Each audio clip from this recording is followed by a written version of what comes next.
Welcome, Edward St Aubyn.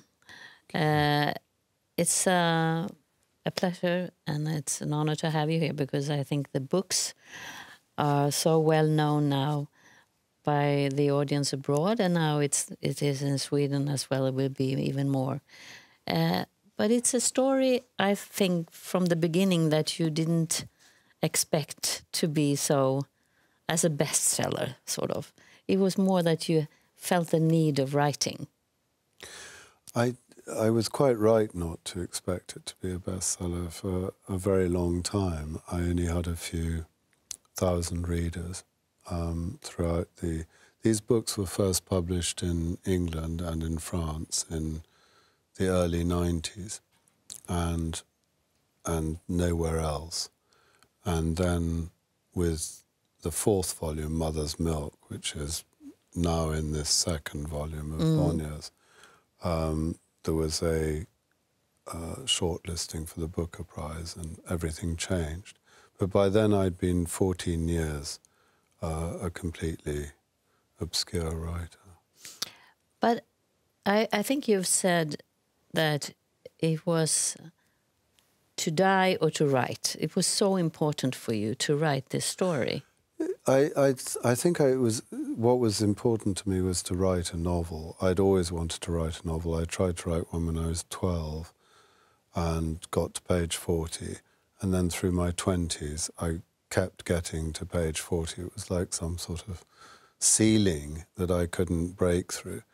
And I was determined to finish a novel. And so that impulse, that need to make something, some literary object that was complete and beautiful, was just as strong as the desire to tell this particular story. I think I was driven to telling this story because all the novels that have broken down were merely sort of clever ideas that I was trying to work out. They didn't have that emotional furnace at the core of them. And I think when you're at school, people always say, you know, write about what you know. And I think that very banal advice is true, but they also imply that you should write about what you want to say. And I think that the opposite is true, certainly for me, that I should write about what I don't want to say. I should write about the thing I least want to tell. Because by doing that, a writer is making a raid on the inarticulate, you know, instead of reiterating a cliche, even if it's a private cliche, even if it's just established in your own mind as obvious. A raid on the inarticulate is T.S. Eliot's phrase. He said poetry was a raid on the inarticulate. And I think all writing should go where you don't want to go. And you did go where you didn't want to go. Exactly. Yeah, because it's about Patrick Melrose, and you get to know this family that has everything other people would dream of. Wealth, I mean, they're living a life and where they can do whatever they want. And there is this little boy, Patrick, that is really struggling with life because he wants so much to be seen by his father, but there is a very special relationship between the father and the boy. Could you describe this relationship? Because the father is, you kind of don't really like him when you read about him, but of course everyone has different sides in his personality.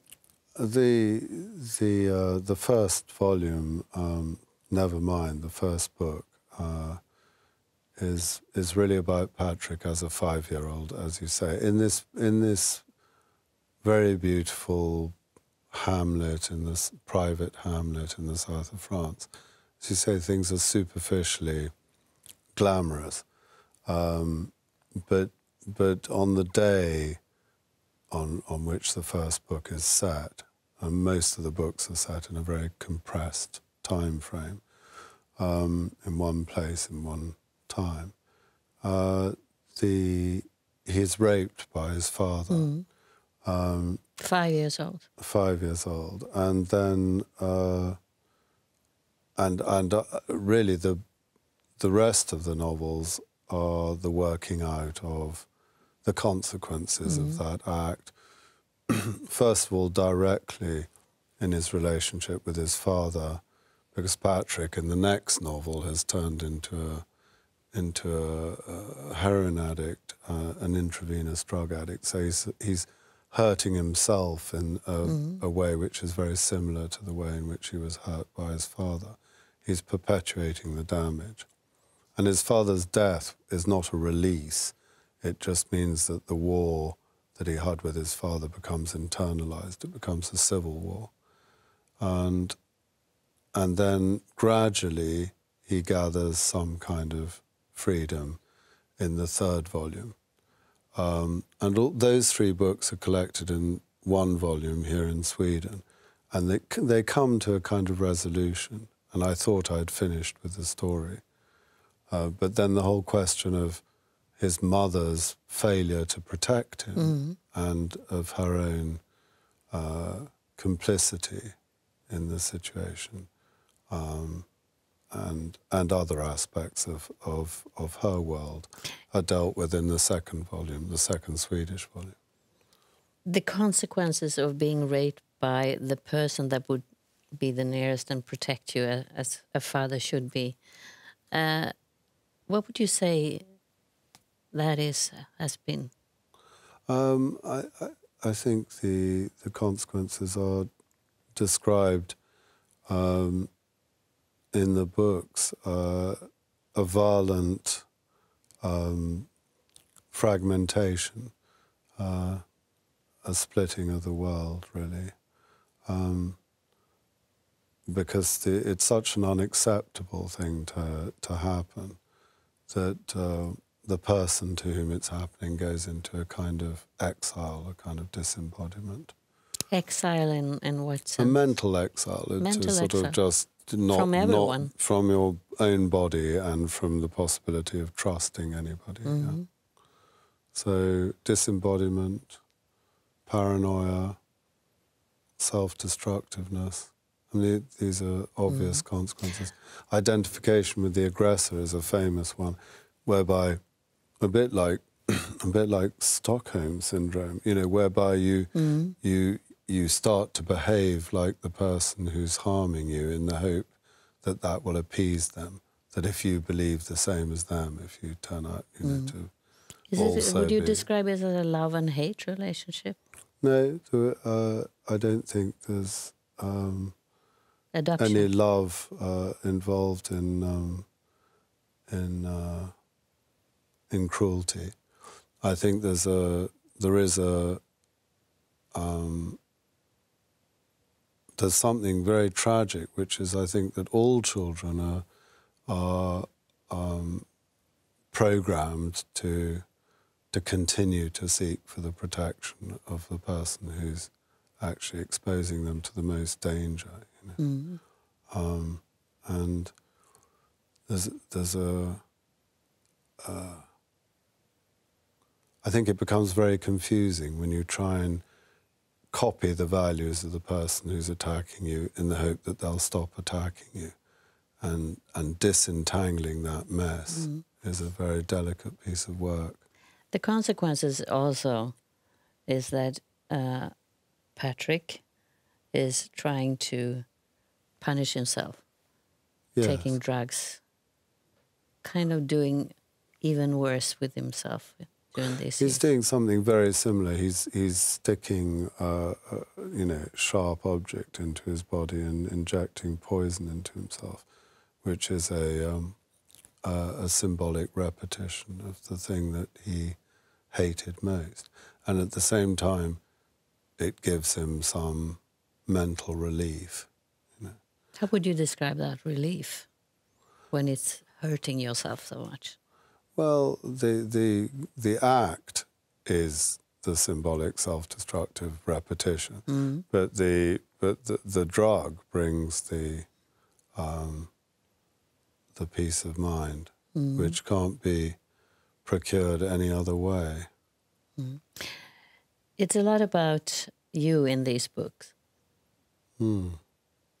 Did you release yourself? Did you become free from all these memories and what you went through by writing? No, not while I was writing. I wasn't. That was not my objective. My objective was not to confess or to, bring relief to myself. My objective was to interest my reader. There's a responsibility in writing a novel. Was it a responsibility? Was that what you felt? I feel like an anxious host who wants to make sure that everything is, looking good, and that people aren't wasting their time by reading my book rather than reading another book or, going out to dinner. I mean, there are lots of things to do other than read novels. I feel it's, the writer's prime responsibility is to justify the claim that they're making, the presumptive claim they're making on someone else's attention. So it's about style, it's about structure, it's about aesthetic questions, about commanding someone else's interest. The subject matter, a lot of it is autobiographical, some of it's not at all autobiographical. And the subject matter was incidental to the project of trying to write a good novel. And then, so while I was writing it, because I chose subject matter that was so personal, instead of getting relief, I got very upset. While writing?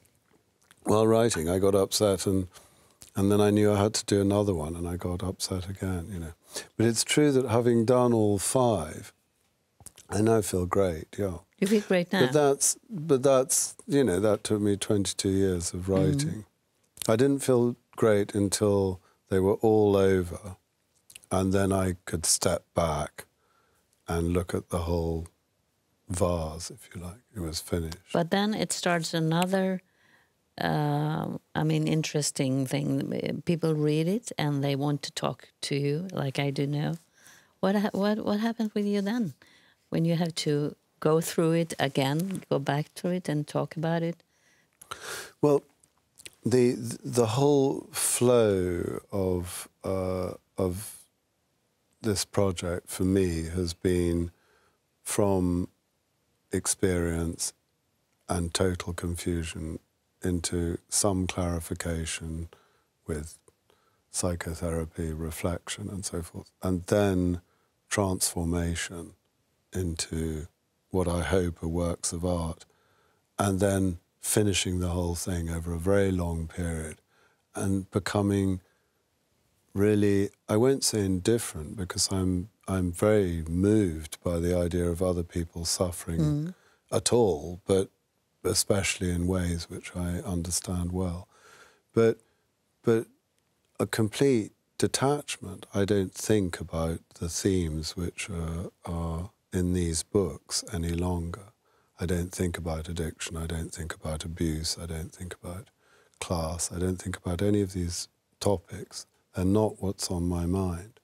So in a situation like this, I'm being invited to reverse the entire flow of my life since I was 25 and first went into psychoanalysis, and go back beyond that to the raw material which I've transformed into novels.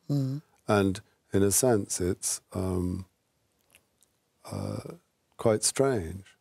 I think it potentially, I think that when it started happening, I found it slightly re-traumatizing. It's like, why am I being asked what it felt like to be raped by my father again, And isn't it obvious that it was an unenjoyable experience? And, it's in the books anyway. But now I don't feel re-traumatized. I just feel as if I'm dealing with something that I have to make an effort to remember. What happened with your mother? Because she read your novels, did she? My mother did. It was my mother's finest hour, really, from my point of view. Although a lot of people liked my mother and would highlight other moments. But she read Nevermind and Bad News and Some Hope, and then she got dementia and perhaps luckily never got round to reading Mother's Milk. But she read the first three, and when Nevermind was published, she said it was the proudest moment of her life, which was a generous thing to say. What happened with you when you said that? I was touched. It was the height of our relationship, about 2 or 3 years around the publication of the first 3 novels. Was it kind of a reconciliation? Yes, it was. It was, and then she went off, and things changed. Yeah. Mm. Do you like to sit in TV and talk about your books, or was it something you wanted to do by yourself and then get out to the readers? Well, I think, I'm a neurotic introvert who's chosen a profession in which I spend a lot of time alone, writing and rewriting sentences in a room. And to be in public, paraphrasing the things I've written in a way that I can't rewrite and can't retract is a kind of hell, potentially.